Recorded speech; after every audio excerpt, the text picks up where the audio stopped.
The dust settled around her bloodied feet as she limped down the main street of Sheridan, Wyoming. And Nathan Winters knew right then his life was about to change forever. It was August of 1883, and the sun beat down mercilessly on the wooden storefronts lining the street. Nathan had just finished loading supplies onto his wagon when he saw her. A young woman with tangled auburn hair hanging loose past her shoulders, wearing a tattered calico dress that had once been blue but was now faded to gray. What stopped him cold was the sight of her bare feet leaving small spots of crimson on the dusty ground with each step she took. He dropped the sack of flour he had been holding and strode toward her, his boots kicking up small clouds with each step. She did not notice him at first, her green eyes fixed straight ahead with a determination that seemed to be the only thing keeping her upright. When he got close enough to see the cuts and bruises on her feet, his jaw clenched. "Madam," he called out, removing his hat. "Madam, please stop." She turned to look at him, and he saw the exhaustion etched into her young face. She could not have been more than 20 years old, maybe younger, with freckles scattered across her nose and cheeks that the sun had darkened. Her lips were cracked and dry. "I cannot stop," she said, her voice hoarse. "I have to keep moving."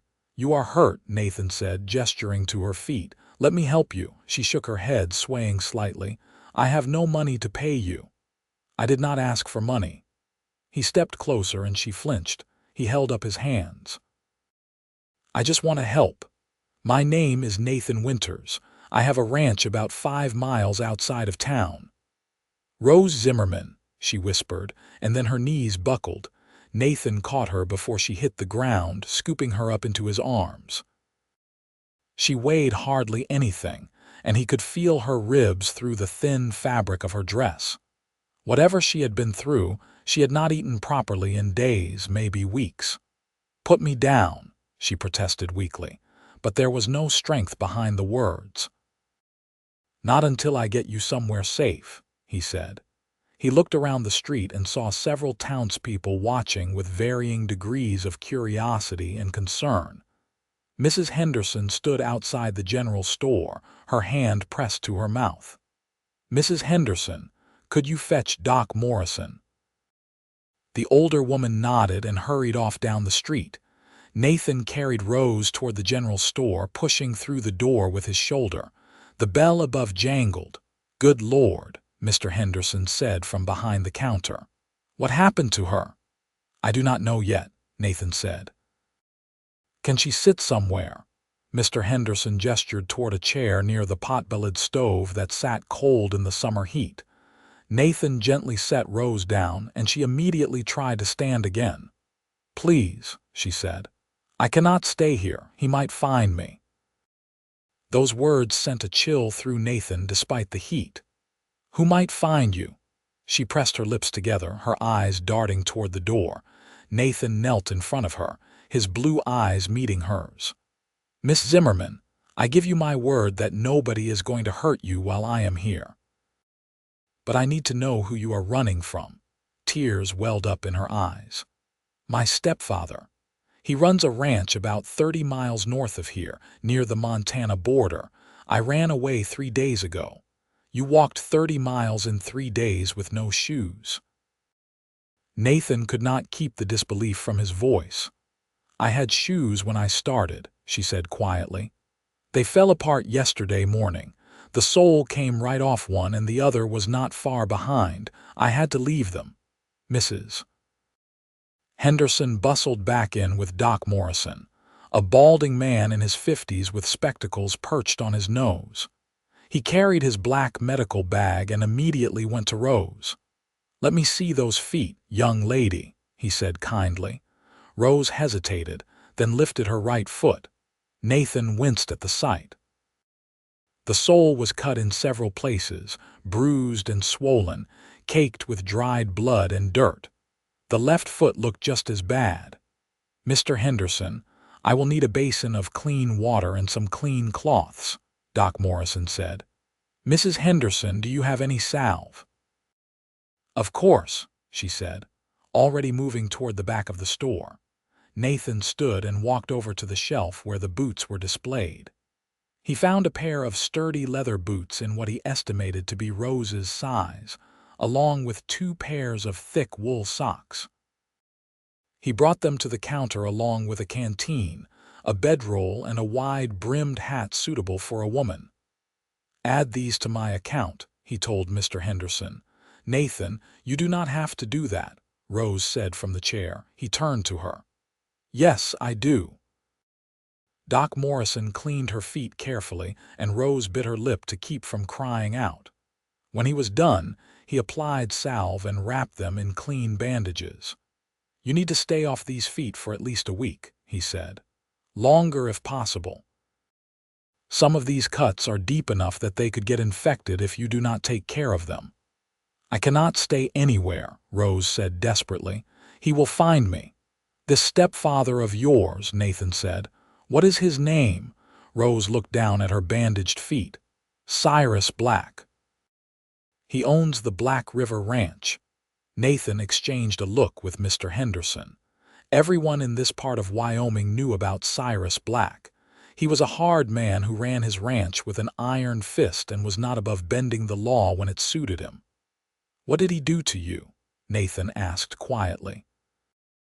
Rose's hands trembled in her lap. "He wanted me to marry his business partner, a man named Luther Graves. Luther is 45 years old and already buried 2 wives. I refused, and Cyrus locked me in the root cellar for 2 days with no food. When he let me out, he said I had 1 week to agree to the marriage, or he would drag me to the altar himself." She looked up, and Nathan saw the fierce determination in her eyes. "So I ran." "How old are you, Rose?" Doc Morrison asked gently. 19. I turned 19 in June." Nathan felt anger rising in his chest. "Where is your mother?" "She died last winter of pneumonia." "Cyrus is not my real father. My mother married him when I was 10, after my real father died in a mining accident. Cyrus was different when she was alive. Or maybe he just hid it better." She wrapped her arms around herself. "After she died, he started looking at me differently.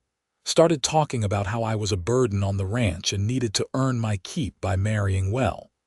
Mrs. Henderson returned with a dress draped over her arm. "Dear, you cannot wear that rag anymore. This was my daughter's before she got married and moved to Denver. It should fit you well enough." Rose's eyes filled with tears again. "I cannot pay you." "Did I ask for payment?" Mrs. Henderson said briskly. "Now there is a room in the back where you can change. Can you walk?" "I will carry her," Nathan said. Before Rose could protest, he scooped her up again. Mrs. Henderson led the way to a small storage room, and Nathan set Rose down on a crate. "I will wait outside," he said. When Rose emerged a few minutes later in the clean brown dress with white trim, Nathan thought she looked like a different person. Mrs. Henderson had also given her a brush, and Rose had done her best to tame her auburn hair, pulling it back in a simple braid. "Better, Mrs. Henderson said with satisfaction. "Now about where you will stay." "She can stay at my ranch," Nathan said. Every eye in the room turned to him. He kept his gaze steady. "Nathan, you are a bachelor," Doc Morrison pointed out. "That would not be proper." "I have a spare room in my house," Nathan said. "And my ranch hand, Tom Begay, lives in the bunkhouse with his wife, Sarah. Sarah can act as chaperone. Rose needs somewhere safe, somewhere Cyrus Black would not think to look. My ranch is small, only about 300 acres. Black probably does not even know it exists." "I cannot impose on you like that," Rose said. "You have already done so much." Nathan crouched down in front of her chair again. "Miss Zimmerman, Rose, I am not going to leave you to fend for yourself. You are hurt, you are scared, and you need time to figure out what you want to do next. My ranch can give you that time." She searched his face, and he did not look away.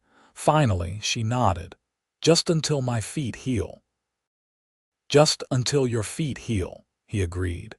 though something in his chest told him it was going to be much longer than that.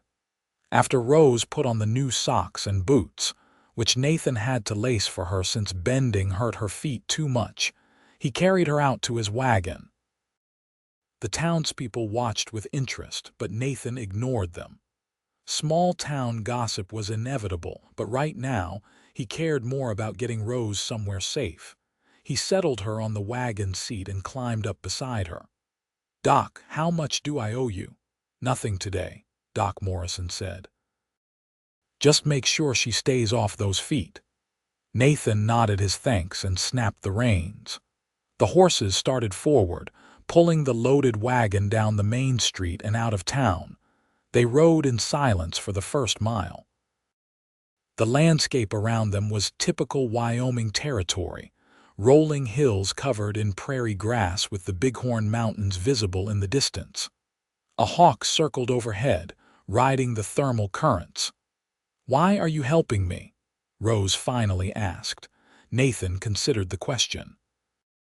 "Because it is the right thing to do." Most men would not see it that way. Most would say I should obey my stepfather. "Most men are fools," Nathan said. "No woman should be forced to marry against her will." Rose was quiet for a moment. "How old are you?" 26. "Turned 26 last month." "Have you ever been married?" "No. Came close once, about 4 years ago. Her name was Catherine. We were engaged, planning a wedding. Then she met a banker from Cheyenne with more money than sense and decided she would rather be a banker's wife than a rancher's wife." He shrugged. "Turned out to be a blessing. If she could be swayed that easily, she was not the woman I thought she was." "That must have hurt." "It did at the time. Now I am grateful. I would rather be alone than be with someone who does not want to be with me." They rode in comfortable silence after that. Nathan pointed out landmarks, telling her about the area. His ranch came into view as they crested a hill, a modest spread with a 2-story house painted white, a large barn, a bunkhouse, and several corrals. Cattle grazed in the pastures, and Nathan felt the familiar sense of pride he always did when he saw the place. "It is not much," he said, "but it is mine. Bought it 3 years ago with money I saved working cattle drives, still building it up." "It is beautiful," Rose said softly. As they pulled into the yard, a man emerged from the barn. Tom Begay was a Navajo man in his early 30s with long black hair he kept tied back, and a weathered face that rarely smiled but could convey volumes with a single look. He had worked for Nathan for 2 years and was the best horseman Nathan had ever seen. "Tom, this is Miss Rose Zimmerman. She is going to be staying in the spare room for a while. Can you get Sarah?" Tom looked at Rose, then at Nathan, and something passed between the two men. Tom nodded and headed toward the bunkhouse. Nathan helped Rose down from the wagon, then carried her toward the house despite her protests. A moment later, Sarah Begay emerged from the bunkhouse, wiping her hands on her apron. She was a small woman with kind eyes and graying hair she wore in traditional Navajo style. "Sarah, this is Rose. She has been through a difficult time and needs a safe place to stay. Would you mind helping her get settled in the spare room?" Sarah took one look at Rose and nodded. "Of course." "Bring her inside." The inside of Nathan's house was simple but clean. The main room held a stone fireplace, a worn sofa, a table with 4 chairs, and a bookshelf crammed with books. A staircase led to the second floor. Nathan carried Rose upstairs to the spare room, which held a bed, a dresser, and a washstand with a pitcher and basin. "I will bring up some water," Sarah said. "You look like you could use a proper wash and some food."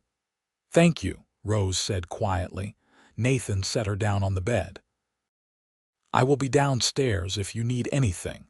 Sarah will take good care of you." He left the 2 women alone and went back downstairs. Tom was waiting for him in the main room. "What happened?" Tom asked in his quiet way. Nathan explained the situation while they unloaded the wagon. Tom listened without interrupting, his expression growing darker. "Cyrus Black is a dangerous man," Tom said when Nathan finished. "He will come looking for her. I know, but we will deal with that when the time comes." "She is not your responsibility, Nathan." Nathan looked at his friend. "She is now." Tom studied him for a long moment, then nodded. "Sarah and I will help however we can." "I know you will, thank you." Upstairs, Sarah helped Rose wash and checked her bandages. "Those feet need to heal properly," she said. "Doc Morrison was right. You should stay off them for at least a week, maybe 2.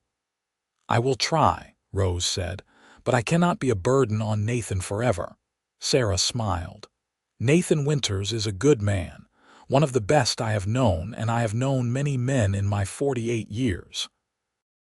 He would not have brought you here if he did not want to help. Why does he live alone? He seems like the kind of man who should have a wife and family.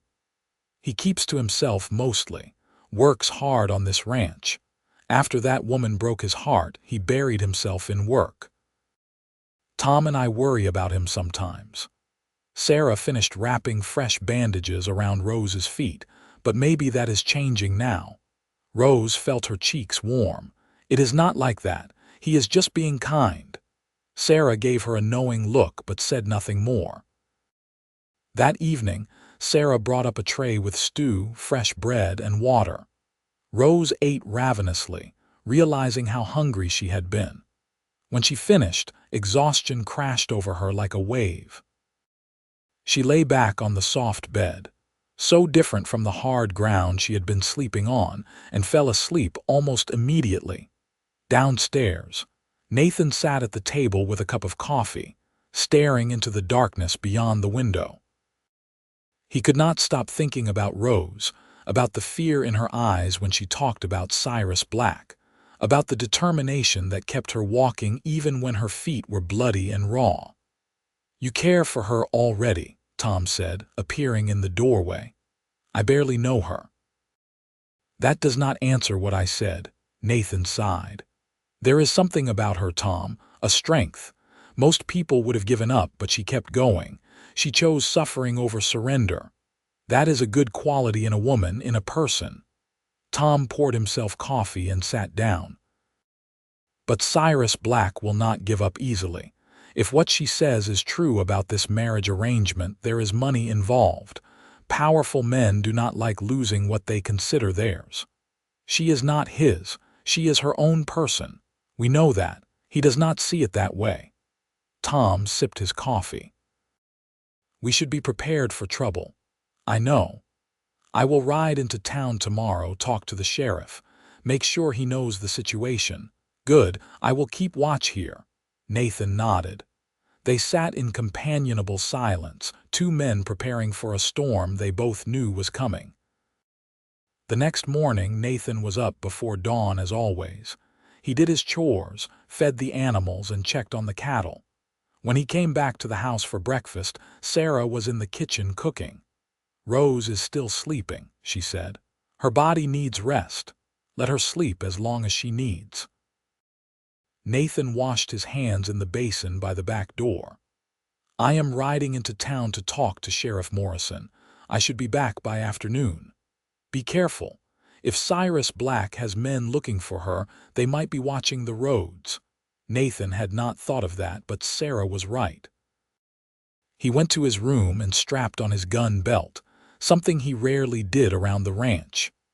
The Colt revolver sat heavy on his hip, a reminder of harder times. The ride to Sheridan took about an hour. The town was busier than it had been the day before, with wagons and riders moving up and down the main street. Nathan tied his horse outside the sheriff's office and went inside. Sheriff James Morrison, no relation to Doc Morrison despite the shared name, was a stocky man in his 50s with a thick gray mustache. He had been sheriff of Sheridan for nearly a decade and had a reputation for being fair but firm. "Nathan Winters," he said, looking up from the paperwork on his desk. "Heard you made quite a scene yesterday, carrying some young woman through town. That is what I wanted to talk to you about, Sheriff." Nathan explained the situation, and the sheriff's expression grew serious. Cyrus Black. I was afraid you were going to say that name. You know him. Know of him. He has a ranch up near the Montana border, runs it like his own personal kingdom. Had some complaints over the years, but nothing we could prove. He is careful and he has money, which means he has influence. The sheriff leaned back in his chair. You are saying he tried to force his stepdaughter into marriage. That is what she told me. She is 19, Sheriff, and from what I can see, she has been through hell. 19 is of age. She can make her own choices. The sheriff stroked his mustache thoughtfully. But that does not mean Black will see it that way. If he comes looking for her, there could be trouble. That is why I am here. I wanted you to know the situation in case anything happens. Where is she now? At my ranch. Sarah Begay is staying with her, acting as chaperone. The sheriff nodded approvingly. Smart. The last thing you need is people talking. He stood and walked to the window, looking out at the street. I will keep an ear out. Let you know if I hear anything about Black or his men coming this way. But Nathan, I need to be straight with you. If Black shows up with legal papers claiming guardianship or something similar, there is not much I can do. She is 19. An adult. Yes, but the law is complicated when it comes to family matters. A stepfather could argue she is still under his care, especially if her mother left her in his guardianship when she died. The sheriff turned back to Nathan. I am not saying he would win, but he could make a case. It would have to go before a judge. Nathan felt frustration rising. So what do you suggest? Best thing would be for her to have somewhere to go, someone to vouch for her. A job, or better yet, a husband. Once she is married, Black loses any claim he might have. Nathan thought about that as he rode back to the ranch. Marriage. It seemed like a drastic solution, but the sheriff had a point. As long as Rose was unmarried, Cyrus Black could argue he had some authority over her. But if she married, she would be under her husband's protection instead. The thought of Rose married to someone else sent an unexpected jolt through his chest. He pushed the feeling away. He had known her for less than a day. These thoughts were foolish. When he got back to the ranch, he found Rose sitting on the front porch in one of the rocking chairs, her bandaged feet propped up on a stool. She wore the brown dress Mrs. Henderson had given her, and her hair was loose around her shoulders, glinting auburn in the sunlight. You should be resting, he said, dismounting. I have been resting all morning. I was going crazy in that room. She smiled at him, and Nathan felt something shift in his chest. Sarah said it would be all right if I sat out here for a while. He tied his horse to the rail and sat in the other rocking chair. How are your feet? Sore, but better than yesterday. Sarah changed the bandages this morning. She says they are healing well. They sat in comfortable silence, watching the cattle graze in the distance. A meadowlark sang from the fence post. Did you talk to the sheriff? Rose asked quietly. I did. He says if Cyrus comes looking for you, there is not much he can do unless there is proof of wrongdoing. The law is complicated when it comes to family matters. Rose's hands tightened on the arms of the rocking chair. So I am not safe even here. I did not say that. Nathan turned to look at her. I will not let him take you, Rose. I promise you that. You cannot fight the law, Nathan, and you cannot fight Cyrus. He has money and men and influence. Then we will find another way. He paused, considering his next words carefully.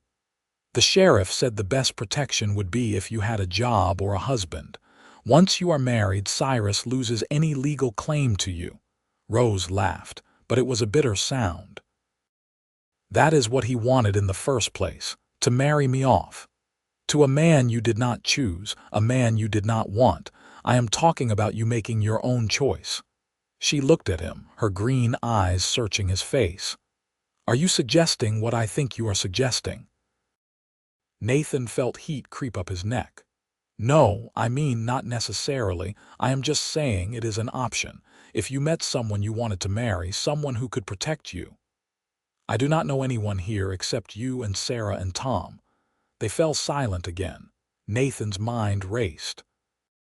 The idea that had started as an abstract suggestion was taking on a life of its own in his head. He barely knew Rose, but he also could not deny the pull he felt toward her. And if marriage was the best way to protect her from Cyrus Black, was it really such a crazy idea? Nathan, Rose said softly. Can I ask you something? Of course. Why are you doing all this, really? You do not owe me anything. We just met yesterday. He thought about the question, searching for the right words.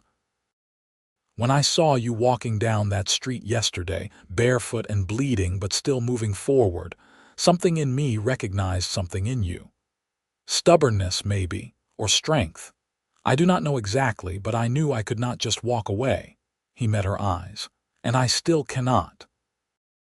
Rose's eyes glistened with unshed tears. I have been on my own since my mother died. Cyrus made it clear I was nothing but a burden and a commodity to be traded. Nobody has been kind to me in so long that I forgot what it felt like. You are not alone anymore, Nathan said. Whatever happens, you have friends here. She reached over and took his hand, squeezing it gently. Her hand was small and calloused from work, and Nathan felt the touch all the way through his body. Sarah appeared in the doorway. Lunch is ready if you two are hungry. They ate together at the table, the four of them, Nathan and Rose and Tom and Sarah. It felt natural, like they had been doing this for years instead of days. Rose asked questions about the ranch, about the cattle, about life in Wyoming. Nathan found himself talking more than he usually did, enjoying the interest in her eyes. After lunch, Tom and Nathan went out to work on repairing a section of fence that had been damaged in a storm. As they worked, Tom said, "She fits here." "What do you mean, Rose?" "She fits here on this ranch. I can see it already. The way Sarah is with her, the way she looks at the land. She fits." Nathan drove a post into the ground with more force than necessary. "You are reading too much into things." "Am I?" Tom held the next post steady. "I have known you for 2 years, Nathan. I have never seen you look at anyone the way you look at her. I just met her. Sometimes that is all it takes. I knew I loved Sarah the first time I saw her. We were both 16. I saw her at a trading post and I knew." Tom smiled, a rare expression on his usually stoic face. Sometimes the heart knows before the head catches up. Nathan thought about that as they worked. Could he be falling for Rose already? It seemed impossible, too fast, too reckless. But he could not deny the way his heart lifted when he saw her smile, or the protective instinct that roared to life when he thought about Cyrus Black coming for her. That evening after dinner, Nathan found Rose sitting on the porch again, watching the sunset paint the sky in shades of orange and pink. "Mind if I join you?" he asked. "Please." He sat beside her, and they watched the sun sink toward the horizon. The air was cooling and crickets sang in the grass. "I have been thinking about what you said earlier," Rose said, "about marriage being the best protection from Cyrus." Nathan's heart started beating faster. And I think you are right. If I were married, he would have no legal claim to me, but I do not want to marry just anyone for protection. I have already run away from one forced marriage." She turned to look at him, and in the fading light her eyes seemed to glow. "If I were to marry, it would have to be someone I could trust. Someone I could build a life with.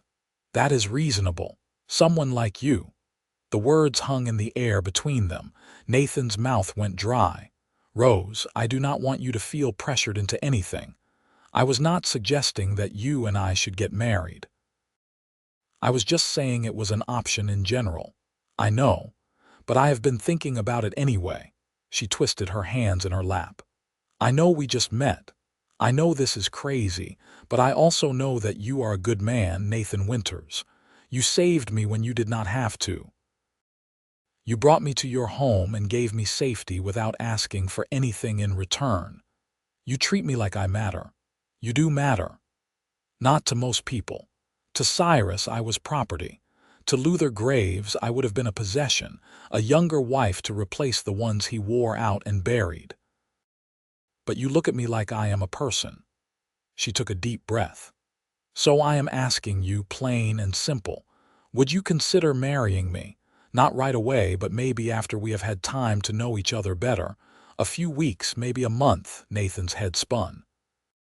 This was moving fast, faster than anything in his carefully ordered life had ever moved.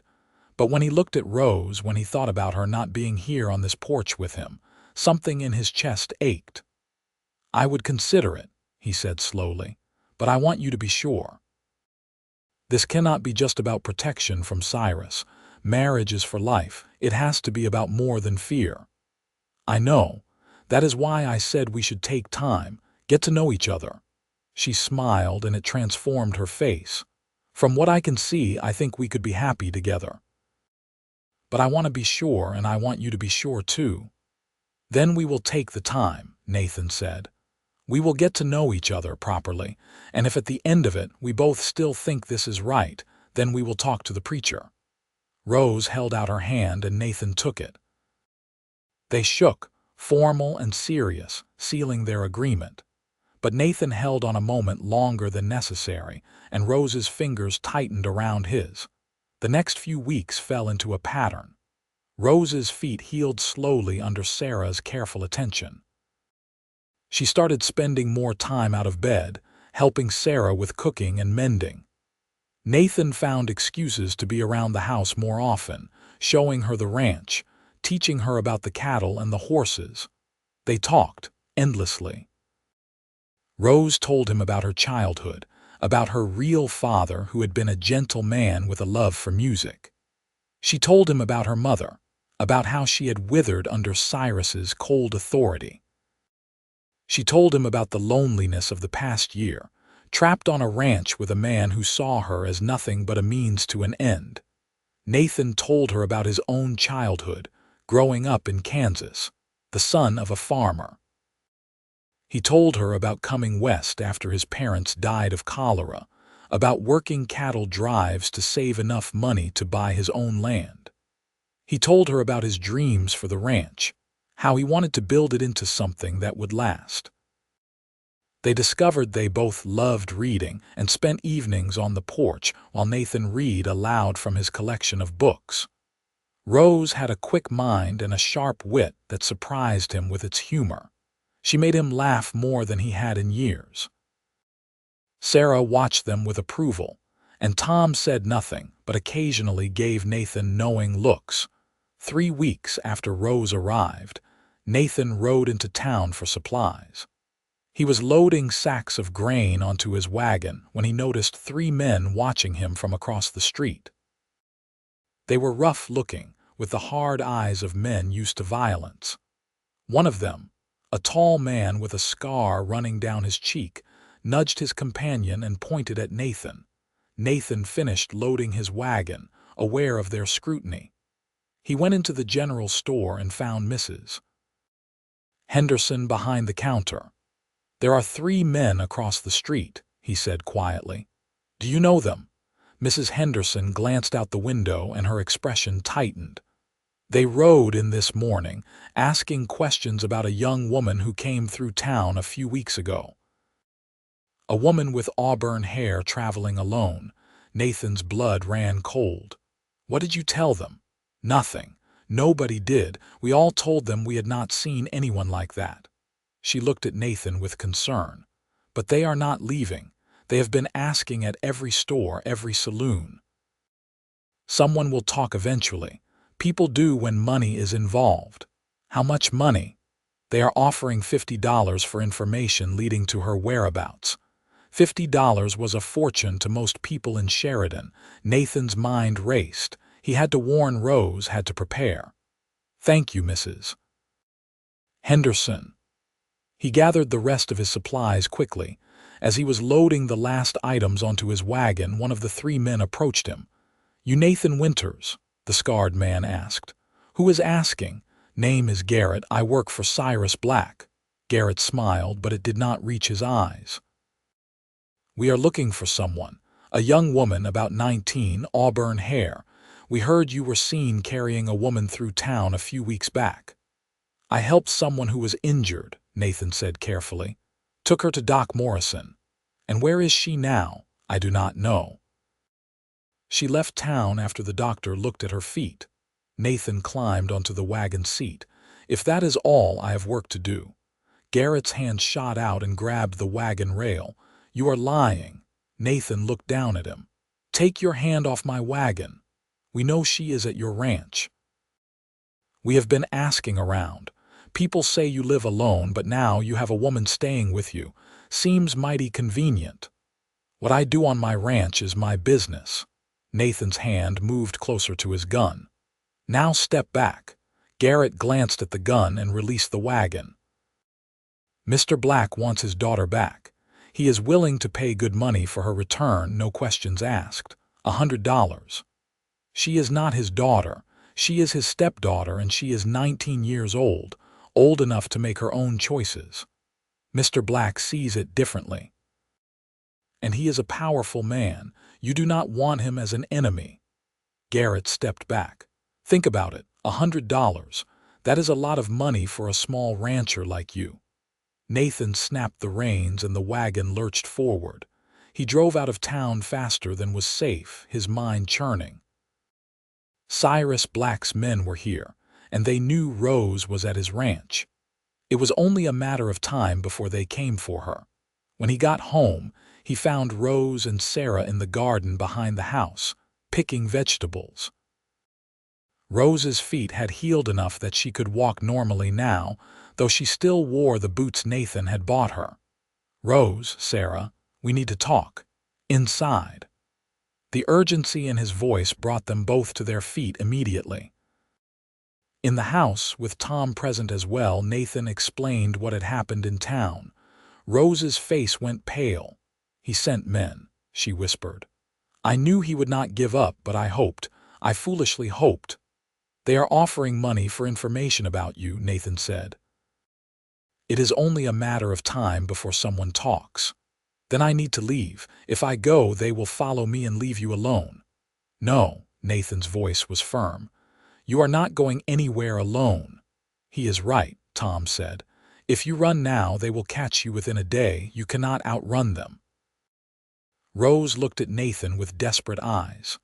"Then what do I do?" Nathan took a deep breath. The idea had been forming in his mind on the ride home, and now he spoke it aloud. "We get married tomorrow." Silence filled the room. Rose stared at him. "Nathan, we agreed to take more time," she said quietly. "I know. But circumstances have changed.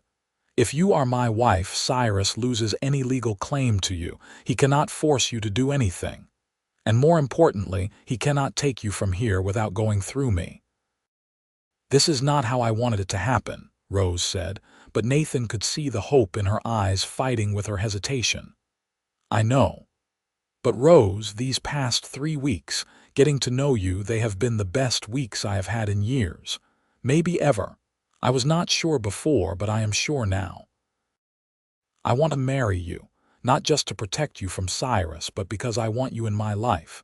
Because when I imagine my future, you are in it."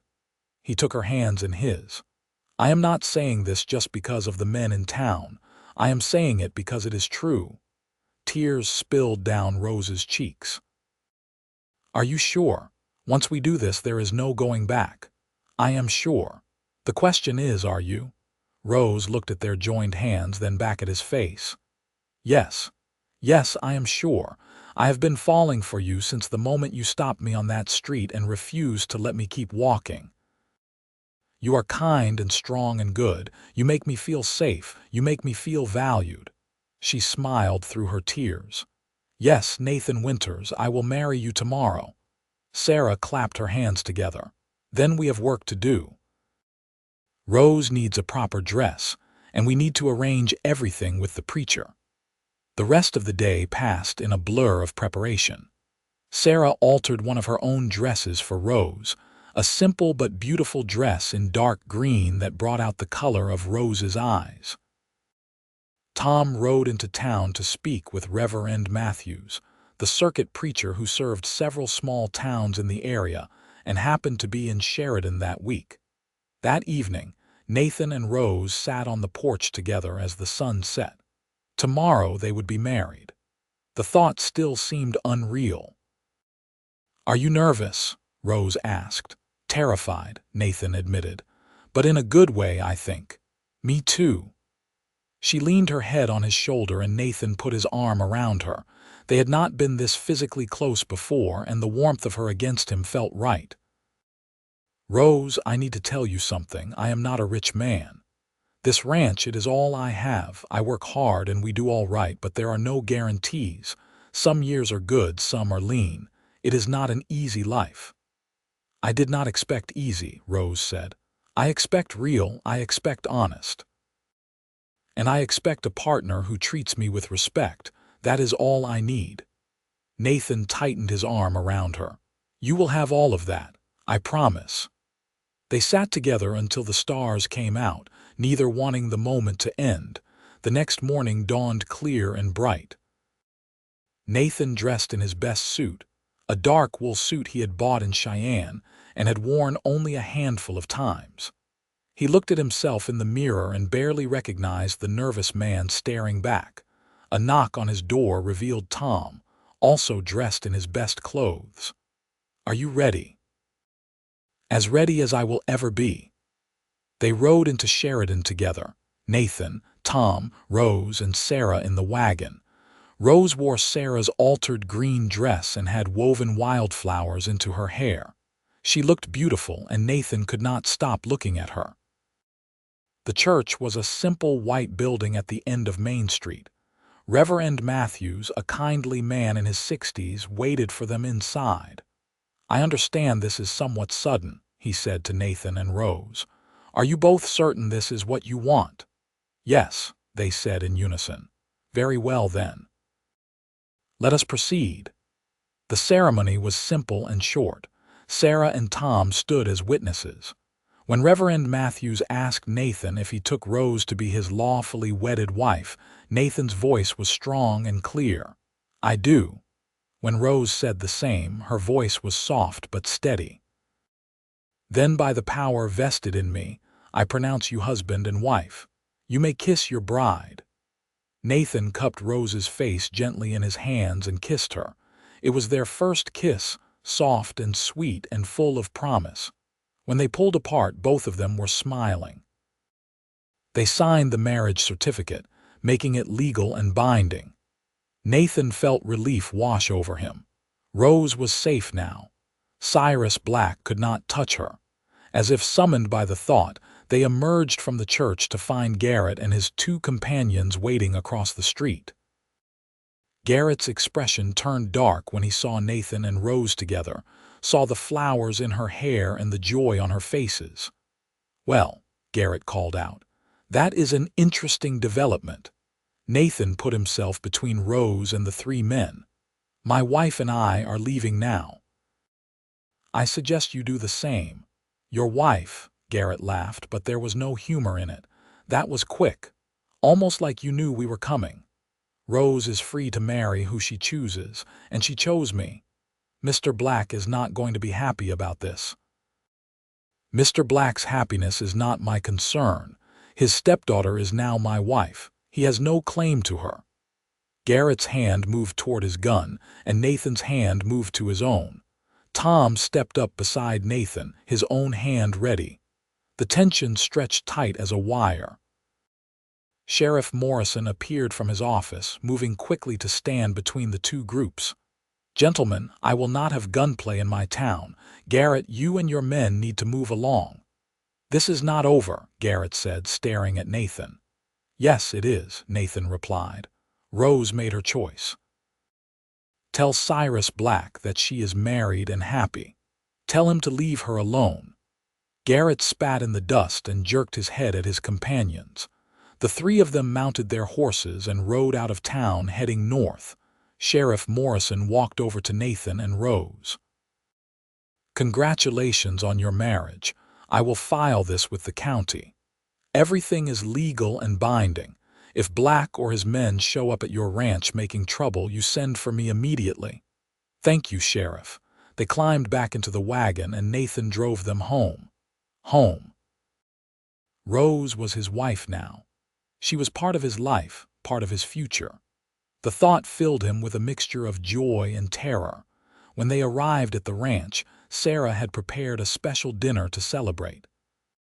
They ate together, the four of them, and Sarah even produced a bottle of wine she had been saving. "To Nathan and Rose," Tom said, raising his glass. "May your marriage be long and happy."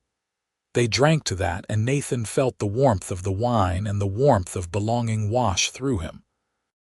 That night, after Tom and Sarah had returned to the bunkhouse, Nathan and Rose stood awkwardly in the main room of the house. They were married, but they had not discussed the practicalities of what that meant.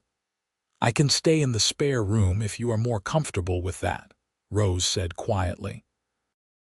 "I know this all happened fast. We do not have to rush into everything." Nathan looked at her, this woman who was now his wife. "Rose, I meant what I said. I want you in my life, all of you, completely. But I also want you to be comfortable and ready. We can take this at whatever pace you need." Rose walked over to him and took his hands. "I am your wife, Nathan. I want to be your wife in every way. I am ready if you are." Nathan kissed her then, longer and deeper than their kiss in the church. When they finally pulled apart, he took her hand and led her upstairs to his room. Their room now. The next morning, Nathan woke to find Rose curled against him, her auburn hair spread across his chest. He had never felt more content in his life. She stirred and looked up at him, smiling sleepily. "Good morning, husband," she said. "Good morning, wife." They lay there for a while, neither wanting to move. Eventually, the demands of ranch life pulled Nathan out of bed. He dressed and headed downstairs to start the morning chores. Tom was already in the barn when Nathan arrived. He took one look at Nathan's face and smiled. "You look happy." "I am. Happier than I have any right to be." "You have every right," Tom said. "You are a good man who deserves good things. Rose is a good woman. You will be good for each other." They worked together in companionable silence. Nathan felt like his life had suddenly clicked into place, like all the pieces had finally aligned. That feeling lasted exactly 4 days. Nathan was working on repairing a gate in the south pasture when Tom came riding up fast, his horse lathered with sweat. "Riders coming," Tom said. "About a dozen men heading this way from the north." Nathan's stomach dropped. Cyrus Black, most likely. They rode back to the ranch house together. Nathan found Rose in the kitchen with Sarah kneading bread dough. When she saw his face, her hands stilled. "He is coming, isn't he?" Tom saw riders. "We do not know for sure it is him, but we need to be prepared." Nathan went to the cabinet where he kept his rifle and checked that it was loaded. "Rose, I want you to stay inside with Sarah. No matter what happens, do not come out until I say it is safe." "Nathan, I will not hide while you face danger because of me." "You will not be hiding, you will be staying safe. That is what I need from you right now." He cupped her face in his hands. "Please, Rose, I need to know you are protected so I can think clearly." She nodded reluctantly. "Be careful." Tom appeared with his own rifle. They are about 5 minutes out. Nathan and Tom positioned themselves in front of the house, standing shoulder to shoulder. Nathan's heart pounded, but his hands were steady. He had been in dangerous situations before during his cattle drive days. He just had never had so much to lose. The riders appeared over the rise, 12 men on horseback, led by a man on a large black stallion. Even from a distance, Nathan could feel the authority radiating from him. This had to be Cyrus Black. They rode into the yard and fanned out in a semicircle. Cyrus Black was a tall man in his 50s with iron gray hair and cold eyes. He wore expensive clothes and sat his horse like a king surveying his domain. "Nathan Winters," Cyrus said. "It was not a question. That is right. And you are trespassing on my land." Cyrus smiled, but it was the smile of a predator. "I have come for my daughter." "You mean your stepdaughter, and she is not here." "Do not lie to me, boy. I know she is inside that house. My men saw you marry her 4 days ago in Sheridan." Cyrus's voice hardened. "That marriage is not legal. She is still under my guardianship. She is 19 years old, an adult. She can marry whoever she chooses, and she chose me. She is a foolish girl who does not know what is good for her. I have spent years raising her, feeding her, clothing her. She owes me obedience." "You locked her in a root cellar and tried to force her to marry a man she did not want," Nathan said. "That is not raising her. That is abuse." Cyrus's eyes went flat and dangerous. "You know nothing about my family matters. Rose belongs with me. I have a contract with Luther Graves." He paid a substantial bride price for her. A bride price. She is not cattle to be sold. Nathan's anger rose. "That contract is worthless. She is my wife now, my wife, and she is not going anywhere with you. I could have you arrested for kidnapping. Go ahead and try. We were married legally by a reverend with witnesses. The marriage is filed with the county. Any judge will uphold it." Cyrus studied Nathan for a long moment. "You are making a mistake, boy. I am a powerful man. I can make your life very difficult." "Is that a threat?" "It is a fact. I have friends in Cheyenne, in Denver, in Washington. I can destroy your little ranch with a word." "Then do it," Nathan said. "But you still will not get Rose back. She is my wife, and I protect what is mine." One of Cyrus's men shifted in his saddle, his hand moving toward his gun. Tom's rifle came up instantly. "I would not," Tom said quietly. Cyrus held up a hand, and his man froze. "This is not over, Winters. Rose was promised to Luther Graves. He expects a wife, and he paid good money for the privilege. If you will not return her willingly, we will take her by force." "Over my dead body." "That can be arranged." Cyrus turned his horse. "You have 1 week to reconsider. After that, I come back with more men and the law on my side. I suggest you think carefully about what is more important, your pride or your life." Cyrus and his men rode out, leaving a cloud of dust in their wake. Nathan's hands were shaking with adrenaline and anger. The door burst open and Rose ran out, tears streaming down her face. "I am so sorry. This is all my fault. I should never have come here, never have put you in danger." Nathan pulled her into his arms. "This is not your fault. None of this is your fault. You did nothing wrong. He will come back. He will kill you to get to me. I know him, Nathan. He does not make idle threats. Neither do I. I told you I would protect you, and I will." Tom lowered his rifle. "He will bring more men next time. Maybe the law too, if he can twist things to his advantage." "Then we need to be smarter than him," Nathan said. He looked at Rose. "Is there anything you know about Cyrus, anything we could use?" Rose wiped her tears, thinking. "He is careful. He has always been careful about keeping his business dealings clean, at least on the surface. But I know he has done things, illegal things. My mother mentioned once that he had a partner who disappeared after they had a disagreement, and there were rustlers who came through last year. They stayed at the ranch for a week before moving on. Cyrus gave them supplies.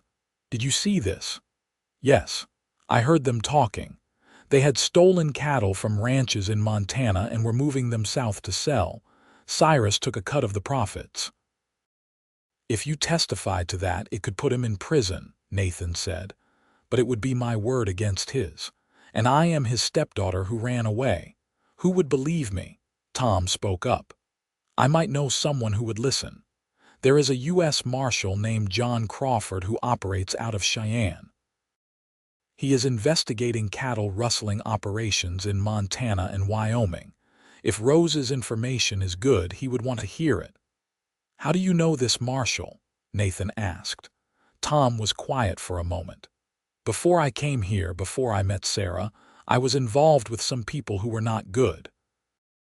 I did things I am not proud of. Marshall Crawford gave me a choice: help him bring down the bigger criminals or go to prison. I helped him. That is how I ended up in Sheridan, starting over." He looked at Nathan. "I have never told you this before because I was ashamed. But if it can help Rose now, then it was worth it. Tom, I do not care about your past. You have been nothing but loyal and honest with me."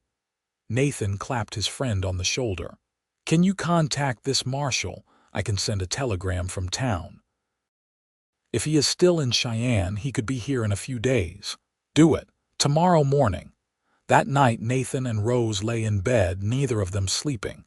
Rose was curled against his side, her hand resting over his heart. "I am scared," she whispered. "So am I," Nathan admitted. "But we will get through this together. What if we do not? What if Cyrus wins? He will not. I will not let him." Nathan kissed the top of her head. "You are the best thing that has ever happened to me, Rose. I am not giving you up without a fight." She tilted her head up to kiss him. "I love you, Nathan Winters." It was the first time either of them had said the words. Nathan felt them sink into his chest, warm and true. "I love you too, Rose Winters." They made love slowly, tenderly, like they were trying to memorize every touch, every moment. Afterwards, they held each other until dawn. Tom rode into Sheridan the next morning and sent a telegram to U.S. Marshal John Crawford in Cheyenne. The response came back within hours. Crawford was on his way and would arrive in Sheridan within 3 days. Those 3 days felt like the longest of Nathan's life. He jumped at every sound, watched the horizon constantly for signs of riders. He and Tom took turns keeping watch at night. Rose tried to keep busy with her usual chores, but Nathan could see the fear in her eyes. On the 3rd day, a single rider appeared on the road from town. He was a tall man in his 40s with a weather-beaten face and a badge pinned to his vest. Tom rode out to meet him and brought him to the house. "Marshal John Crawford," the man said, shaking Nathan's hand with a grip like iron. "Tom says you have information about Cyrus Black and cattle rustling." Nathan introduced Rose, and she told the marshal everything she knew. Crawford listened carefully, taking notes in a small leather-bound book. "This matches with intelligence I have been gathering," Crawford said when she finished. "We know rustlers have been moving stolen cattle through this area. If Black is providing them safe haven and taking a cut of the profits, that is a federal crime. I could arrest him."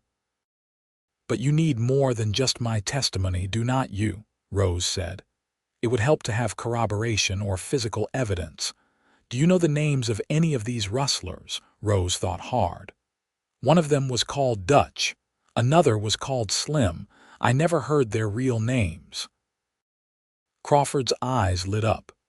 "Dutch McKenna and Slim Peters. We have warrants out for both of them. They are part of a gang operating out of Montana. If I can connect them to Black definitively, I can bring him down." He looked at Rose. "Would you be willing to testify in court?" "Yes," Rose said without hesitation. "If it means stopping him, yes. Good, but we need to move carefully. If Black finds out we are investigating him, he will cover his tracks." Crawford stood. "I am going to ride up to his ranch, pretend I am following leads on the rustlers. See if I can find any evidence. In the meantime, you folks should be careful. Tom told me Black threatened to come back." "He said 1 week," Nathan said. "That was 4 days ago. Then he could show up any time. Do you have enough men to defend this place if he comes with a large group?" "Just Tom and me," Crawford considered. "I can leave 2 of my deputies here with you. They are in town. I will send them out this afternoon." "Thank you, Marshal." After Crawford left, Nathan felt a small measure of hope. Maybe they could actually stop Cyrus Black, put him in prison where he belonged. Then Rose would be truly safe, and they could start building their life together without fear. The two deputies arrived that afternoon, young men in their 20s who positioned themselves strategically around the ranch. Nathan felt better knowing they had reinforcements. 2 more days passed without incident. Nathan started to relax slightly. Maybe Cyrus had backed down. Maybe he had realized that fighting was not worth it. Then, on the 6th day after Cyrus's first visit, riders appeared on the horizon. Not a dozen this time. More than 20. "Nathan," Tom shouted from the barn. "Riders coming, and they have a lot of men." Nathan ran for the house. The two deputies joined him and Tom, all of them armed and ready. Rose and Sarah were inside. The riders approached slowly, Cyrus Black at their head. Behind him were his ranch hands, plus several men Nathan recognized as hired guns, the type of men who would kill for money and not lose sleep over it. Cyrus stopped his horse 50 feet from the house. "Your week is up, Winters. Last chance. Send Rose out and we leave peacefully." "No," Nathan called back. "Then we will take her." Cyrus gestured and his men began to spread out surrounding the house. One of the deputies stepped forward. "Hold it right there. I am Deputy U.S. Marshal Peters. You are attempting to kidnap a married woman. That is a federal offense." Cyrus's expression did not change. "I am her legal guardian retrieving a runaway ward. I have papers. She is 19 and married. Your guardianship is void. That marriage was entered into under duress and false pretenses. It is not legal. A judge will decide that, not you. Now turn around and leave this ranch, or I will arrest you for trespassing and attempted kidnapping." Cyrus smiled. "You are outnumbered, deputy. I suggest you stand down." The deputy did not move. "I suggest you turn around." The tension was so thick Nathan could barely breathe. His finger rested on the trigger of his rifle. One wrong move and this would turn into a bloodbath. Then another group of riders appeared, coming from the direction of town. Nathan's heart sank. More of Cyrus's men. But as they got closer, he saw the leader was U.S. Marshal John Crawford, and he had at least 15 men with him, all wearing badges. Crawford rode right up to Cyrus. "Cyrus Black, you are under arrest for harboring known criminals, participating in cattle rustling operations, and conspiracy to commit murder." Cyrus's face went white, then red with rage. "You have no proof." "I have testimony from Dutch McKenna, who I arrested yesterday at your ranch. He sang like a bird, Black. Told me everything about your operation in exchange for a reduced sentence. Told me about the cattle you helped them steal, the cut you took, even the rancher in Montana who threatened to report you and mysteriously disappeared." Crawford gestured to his men. "Take him." 2 marshals moved forward, and Cyrus's men looked uncertain. They had been hired to intimidate, not fight federal marshals. "Stand down," one of the hired guns said, dropping his weapon. The others followed suit. Cyrus Black was pulled from his horse and his hands were cuffed behind his back. He looked at Nathan with pure hatred. "This is not over." "Yes, it is," Nathan said quietly. As the marshals led Cyrus away, his hired men dispersed, riding off in different directions. The ranch hands from Cyrus's ranch looked lost without their boss. One of them, a younger man, approached Nathan.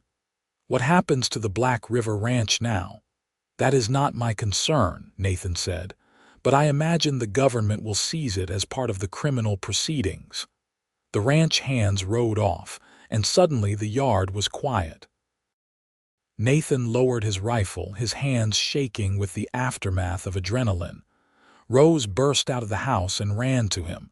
He caught her in his arms, holding her tight. "Is it really over?" she asked. "It is really over," he said. "You are safe now." Marshal Crawford approached them.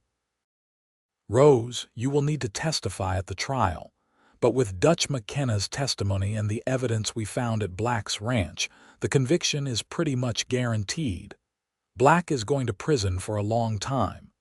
"Thank you, Marshal," Rose said, tears streaming down her face. "Thank you so much." After the marshals left, the four of them, Nathan, Rose, Tom, and Sarah, stood in the yard looking at each other. "I need a drink," Tom said, and they all laughed, the sound edged with hysteria and relief. They went inside, and Nathan poured whiskey for everyone. They sat around the table, the tension slowly draining away. "To new beginnings," Sarah said, raising her glass. They drank to that. Over the next few weeks, life slowly returned to normal. Rose testified at Cyrus Black's trial, her voice steady and strong as she told the judge about the abuse, the forced marriage attempt, and what she had witnessed regarding the rustlers. Combined with Dutch McKenna's testimony and the evidence found at the ranch, Cyrus was convicted on multiple charges. He was sentenced to 20 years in prison. Luther Graves tried to bring a lawsuit claiming breach of contract, but the judge threw it out, stating that women were not property and contracts to sell them were illegal and unenforceable. Rose was finally, truly free. She threw herself into life on the ranch, learning everything she could. She had a natural way with the horses, and Nathan loved watching her work with them. She started a garden that produced more vegetables than they could eat, and Sarah taught her to can and preserve food for the winter. The ranch prospered. With Rose's help and her keen mind for numbers, they increased their herd and started turning a better profit. Nathan bought more land, expanding the ranch boundaries. A year after their wedding, Rose told Nathan she was pregnant. He whooped with joy and spun her around the kitchen, making her laugh. "Be careful," she said. "You will make me sick." He set her down gently, his hands on her still flat stomach. "We are going to have a baby." "We are going to have a baby," she confirmed, and they both started crying and laughing at the same time. Their son was born in May of 1885, a healthy boy with Nathan's blue eyes and Rose's auburn hair. They named him James after Nathan's father. Rose was a natural mother, patient and loving. Nathan had never imagined he could be this happy. He would come in from working the ranch to find Rose nursing James in the rocking chair on the porch, humming softly, and his heart would swell so large he thought it might burst. 2 years later, they had a daughter they named Clara, with green eyes like her mother. Then another son, Thomas, named after Tom Begay. Their house filled with the sounds of children laughing and playing. Tom and Sarah became like family, more than just employees. They shared meals and holidays, and the children called them Aunt Sarah and Uncle Tom. Tom taught the boys to ride, and Sarah taught Clara to weave and cook. Nathan's ranch grew into one of the most successful in the area. He never got rich, but they were comfortable, and more importantly, they were happy. On their 10th wedding anniversary, Nathan took Rose back to Sheridan. They walked down the main street hand in hand, and Rose stopped at the spot where she had been walking barefoot that day in 1883. "Do you ever regret it?" she asked.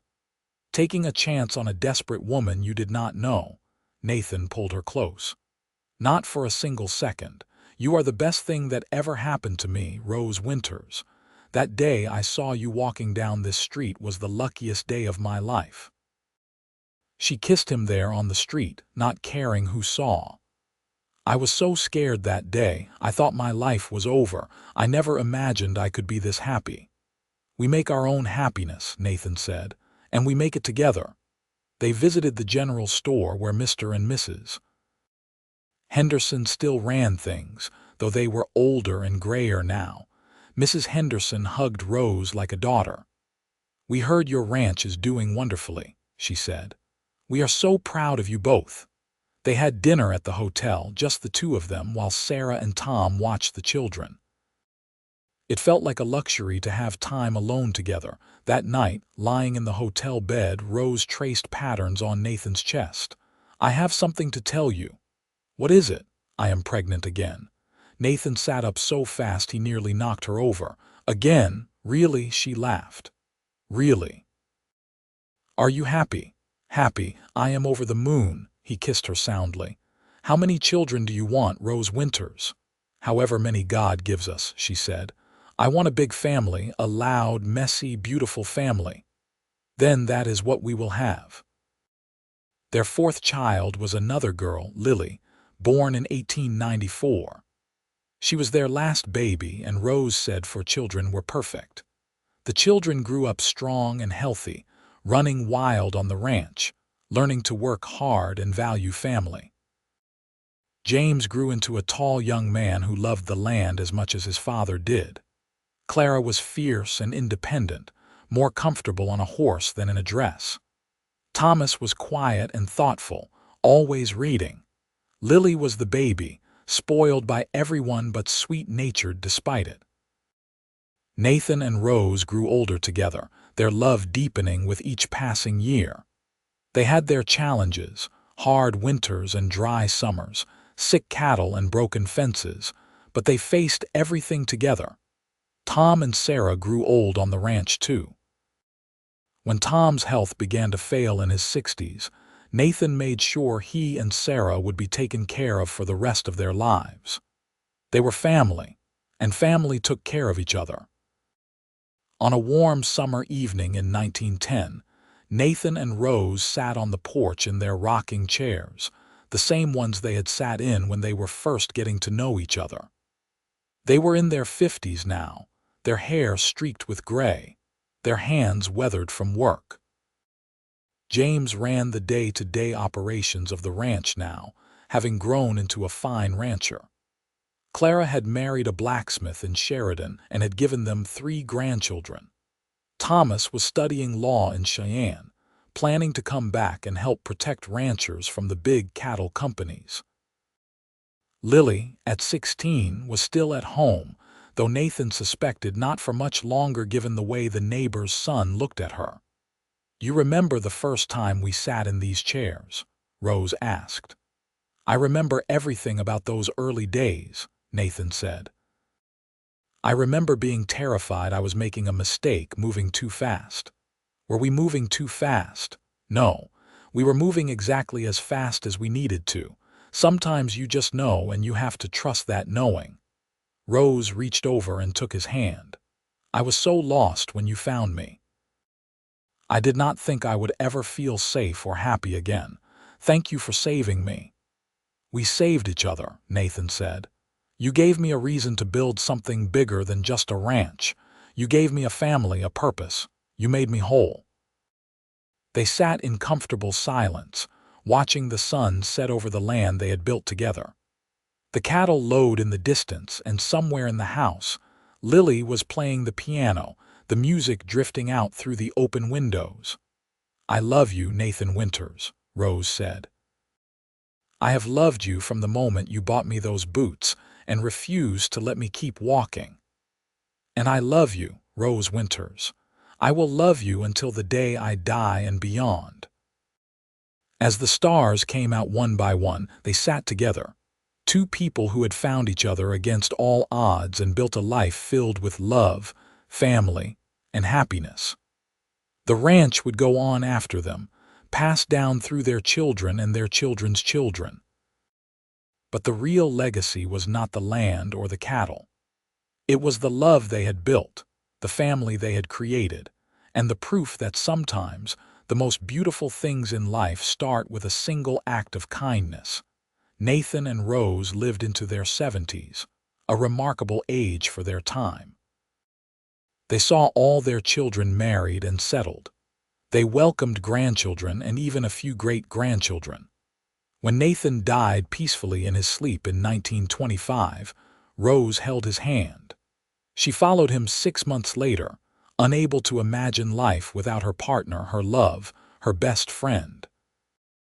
They were buried together on a hill overlooking the ranch, under a large cottonwood tree.